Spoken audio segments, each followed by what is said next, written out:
Graham stains என்ற ஒரிசாவில் ஊழியம் செய்து கொண்டிருந்த ஒரு மிஷனரி குறித்து பேசுகிறேன். கவனமாய் கேளுங்கள். இந்த மனுஷன் இருக்கும்போது யாருக்குமே தெரியாது. Nobody know him when he was there. யாருமே இந்த மகனை குறித்து கேள்விப்படவில்லை. வெப்சைட்லயோ இல்ல பெரிய பெரிய போஸ்டர்லயோ இல்ல பெரிய பெரிய மேடையிலயோ இந்த மகனை குறித்து நாங்கள் பார்க்கவும் இல்லை, கேள்விப்படவும் இல்லை. ஆனா ஒரு நாள் வந்தது, முழு உலகமும் இந்த மகனை குறித்து கேள்விப்பட்டார்கள்.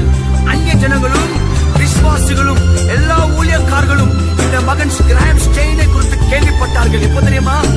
அவரும் தன் 2 பிள்ளைகளும் சேர்த்து ஜனங்கள் அவரை நெருப்பால பத்த வச்சு சாகடிச்சாங்க.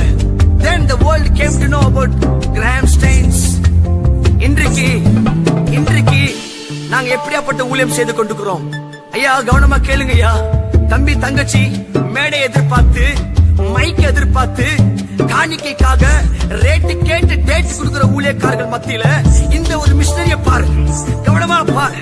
தன்னுடைய இடத்தை தியாகம் செய்து, தன் ஊரை தியாகம் செய்து, எதுவுமே ஒன்றுக்கும் பிரயோஜனம் இல்லாத அந்த வனாந்திரத்துல கால் வைத்து ஜனங்கள் ரட்சித்து வர வேண்டும், ஆத்துமாக்கள் சம்பாதிக்கப்பட வேண்டும்.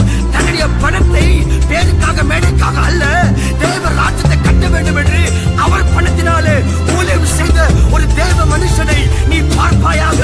அந்த மனுஷன் போல ஊழியம் செய்ய வேண்டும் ஆண்டவரே. மேலே எதிர்பார்க்காத ஊழியத்தை என் ஆண்டவர் விரும்புகிறார். அருமை தங்கச்சி, அருமை தம்பி, அருமை சகோதரா, கவனமாக கேளு. இன்றைக்கு நீயும் இந்த ஸ்டைல்ஸ் போல எழும்ப வேண்டும். பேருக்காக புகழுக்காக அல்ல, என் ஆண்டுக்காக உண்மையா எழும்பு, உண்மையா எழும்பு. பணத்துக்காக ஊழியம் செய்யாதபடிக்கு, மேடைக்காக ஊழியம் செய்யாதபடிக்கு, ஆத்மாவுக்காக ஊழியம் செய்வாயாக. ஆண்டவருடைய ஆசீர்வதிப்பார்.